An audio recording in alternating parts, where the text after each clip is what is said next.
انسان اسلام کے علاوہ کسی چیز کو اپنا مذہب بناتا ہے، اسلام کے علاوہ دیگر ادیان باطلہ یا دیگر اللہ کو اپنے دین اور مذہب اور مذہب بناتا ہے، یقیناً اللہ تبارک و تعالیٰ کو پسندیدہ مذہب نہیں۔ انسان کی کامیابی و کامرانی اور دنیا اور آخرت کی حفاظت و صیانت اس کی کامیابی کا الزامی ایک گھر، ایک دین ہے۔ مذہبی اسلام کی حفاظت و صیانت میں ہمیں اپنے اوقات کو لگا دینا، اس کی سربلندی کے لیے اپنے آپ کو وقف کر دینا، اپنے اوقات کو لگا دینا، یقیناً میرے دوست اور بزرگوں یہ اللہ تبارک و تعالیٰ کے راہ میں ایک بہت بڑی قربانی۔ ہم اور آپ کا یہ انتخاب اس روئے زمین پر ہوا ہے، اور ہم اور آپ جب اس دنیا کے اندر آئے ہیں، ہم اور آپ کثرت کے ساتھ یہ سنتے رہتے ہیں کہ یہ اللہ تبارک و تعالیٰ جس انسان کے ساتھ بہترین کا ارادہ کرتا ہے، اللہ تبارک و تعالیٰ اسے دین کی سمجھ عطا کرتا ہے، اسے دین کے اندر فقاہت عطا کرتا ہے۔ اللہ تبارک و تعالیٰ دین سے جھوٹ، اللہ تبارک و تعالیٰ دین کی مہارت حاصل کرنے کا ہدیہ دیتا ہے۔ ہم اور آپ اپنا جائزہ لیں، اور اپنے محلوں کا جائزہ لیں، اپنے محلوں کا جائزہ لیں، اپنے قرب و جوار کا جائزہ لیں، کہ کتنے ایسے لوگ ہیں جو دین کی حفاظت کے لیے اپنے اوقات کو وقف کرتے ہیں۔ آج ہم مدارس اسلامیہ کے اندر اپنے اوقات کو گزار رہے ہیں، اپنے ایام کو کاٹ رہے ہیں۔ شوال کے مہینے میں ہم اور آپ مدرسے کے اندر آ کر کرنے کے لیے داخلہ لے لیتے ہیں، اور اس کے بعد شعبان مناسب میں ہمارا سال پورا ہو جاتا ہے۔ رمضان اللہ کا عظیم الشان مہینہ اور عظمت و خیر و برکات والا مہینہ، اور ہم اور آپ جتنا کوئی سال کے اندر اپنے مدرسے کے اندر نمازیں پڑھے ہوتے ہوتے ہیں، قرآن پاک کی تلاوت کیے ہوتے ہوتے ہیں، اپنے اساتذہ کا احترام اور اپنے آپ کو معاصی اور منکرات سے بچائے رکھتے ہیں، رمضان مبارک میں باوجود شیطان آپ کو اللہ تبارک و تعالیٰ بیڑیوں میں جمع دیتا ہے، ہم طلباء کا مزاج اور ہم لوگوں کے گناہ سے کئی گنا زیادہ بڑھ جاتے ہیں۔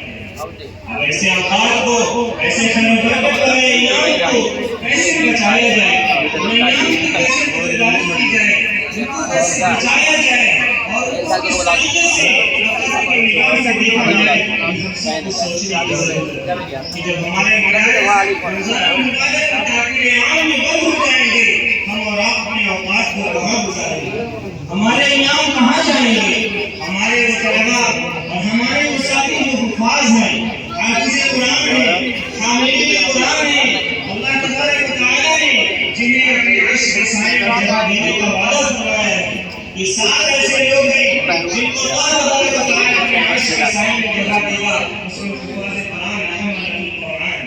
یہ قرآن پاک کے حاملین ہیں کہ اللہ تبارک و تعالیٰ ان کو اپنے عرش کے سائے میں جگہ دے گا۔ یہ ہم سب کو محاسبہ کرنے کی ضرورت ہے، ہم سب کو سوچنے کی ضرورت ہے۔ یہ چلت پھرت، یہ ہماری یہ قرب و جوار میں جانا، یہ گاؤں دیہات میں جانا، لوگوں سے ملنا، عاجزی اور انکساری اور تواضع کا ان کے سامنے مظاہرہ کرنا، ان کی تعلیم سے باتوں کا سننا، اور اپنے آپ کے نفس کو دبائے رکھنا، کہ تمام جذبات ہمارے انتظامی ہونے کے باوجود، ہمارے عمل کے تقاضے کے باوجود، کہ اگر سامنے والے ہمیں کوئی آنکھ دکھاتا ہے کہ ہم اسے 2 ہاتھ مار سکتے ہیں، کوئی ہمیں ڈانٹتا ہے تو اسے گالی دے سکتے ہیں، کوئی ہمیں اف کرتا ہے ہم اس کا تمام طریقے کی جتنی آیات باتیں بول جا سکتی ہیں، اپنے علم کے تقاضے سے، اپنے جوانی کے تقاضے سے، اپنے طاقت کے تقاضے سے سب کچھ ہم کر سکتے ہیں۔ لیکن میرے دوستوں بزرگوں، سب سے بڑی بنیادی چیز جو ہمارے لیے ہے، شیخ سعدی رحمۃ اللہ علیہ اپنے استاد کے پاس گئے، 40 سال کی عمر میں پڑھنا شروع کیا تھا، اور جب پڑھ کر کے اپنے استاد محترم کے پاس گئے اور انہوں نے اپنے استاد محترم سے کہا کہ درخواست کرتا ہے رسیدے میں آ دیجیے، گفتہ ملا تربیت شہر پاکن، گفتہ ملا کو چاہ تو خواہ تحمل کرے فقیر، یہاں سے خاندانی در زیر خاکن۔ یہ شیخ سعدی رحمۃ اللہ علیہ کے استاد محترم نے انہیں فرمایا کہ میں اپنے استاد کے پاس بیرقان میں گیا، اور عالم کرنے کے بعد تمام لوگوں کا عالم کا چشمہ ہونے کے باوجود گلستہ اور بوسہ جیسے عظیم شان کتاب پڑھانے والے کو بھی پڑھنے کے لیے اپنے آپ کو مجبور کرنا پڑ جائے، ایسے عظیم شان شان کتاب لکھنے والا انسان عالم بننے کے بعد اپنے استاد کے پاس جاتا ہے اور کہتا ہے مجھے میری جہالت سے کون سی جہالت ہے؟ جیسے نظامی کے سارے نظام کو انہوں نے پڑھ لیا، ساری چیزوں کو انہوں نے پڑھ لیا، تمام علوم و معارف کر کے آپ کو ضابط بنا لیا، کون سی ان کے اندر جہالت تھی؟ کون سی ایسی نادانی ان کے اندر تھی کہ اپنے استاد سے کہہ رہے ہیں کہ آپ میری جہالت کو دور کر دیجیے؟ فرمایا دوستہ پیو چوخار تحمل تمہیں پڑے، فرمایا مولانا صاحب جائیے مٹی کی طرح اپنے آپ کو برداشت کرو، وہ ہر جگہ نکل کر زیر خاک کن، اور اگر یہ نہیں کر سکتے ہو تو زمین کے نیچے سب کچھ کر دو۔ آج ہمارا علماء دین ہے، اولاد دین اور علماء دین ہے، انبیاء کی وارث کریں گے، اگر ہمارے ہاتھ میں امت کی قیادت اور سیادت آئے گی، امت کی امامت اور رہبری آئے گی، امت ہمیں دیکھ کر کے اپنے اعمال کو سدھارے گی، ہمیں دیکھ کر کے اپنے گھر سے بچوں کو مدارس کی چاہت والی میں ڈالے گی، ہمیں دیکھ کر کے اپنے آپ کو دین پر آمادہ کریں گے، ہمیں دیکھ کر کے اپنی اولاد کو دین پر لائیں گے، اور اگر ہمارے اندر کوئی برداشت نہیں ہے، ہمارے اندر تحمل مزاجی نہیں ہے، ہمارے اندر ایک دوسرے کو مینج کرنے کے چلنے کا مزاج نہیں ہے، تو میرے دوست اور بزرگوں ہم دین میں کبھی کامیاب نہیں ہو سکتے۔ اگر ہمارے اندر صبر نہیں ہے، ہمارے اندر قوت برداشت نہیں ہے، تو کسی بھی محاذ پر، کسی بھی سماج میں، کسی بھی موقع پر ہم کامیاب و کامران نہیں ہو سکتے۔ سب سے پہلی چیز ہم سب کو اپنے اندر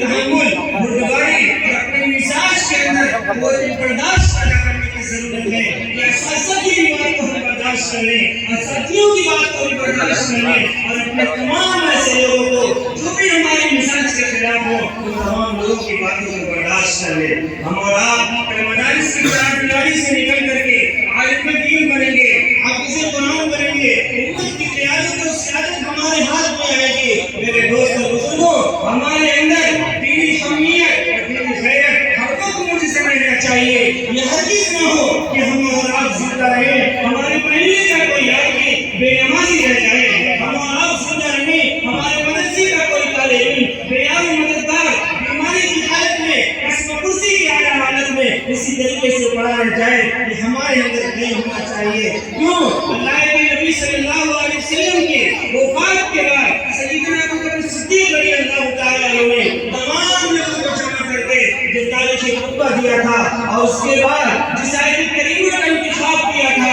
اور اس آیت کریمہ کے انتخاب کے بعد جو آپ نے تاریخی جملہ ارشاد فرمایا تھا، ایوکس الدین وانا حی، کہ دین کے اندر کمی آ جائے اور میں زندہ رہوں، یہ نہیں ہو سکتا ہے۔ جب تک میری جان میں جان رہے گی، جب تک میرے اندر طاقت اور قوت رہے گی، دین کے اندر نقص آ جائے، کمی آ جائے، دین کے کسی شعبے کو مزمحل کیا جائے، دین کے کسی شعبے کو مٹایا جائے، تو میرے جیتے جی نہیں ہوگا۔ جب تک میری جان میں جان رہے گی، اپنی طاقت سے، اپنی قوت سے، اپنی زبان سے، اپنے کام سے، اپنے بیان سے ہمیشہ دین کی حفاظت کرتا رہوں گا، دین کو بچاتا رہوں گا۔ تمام جذبے کے ساتھ آپ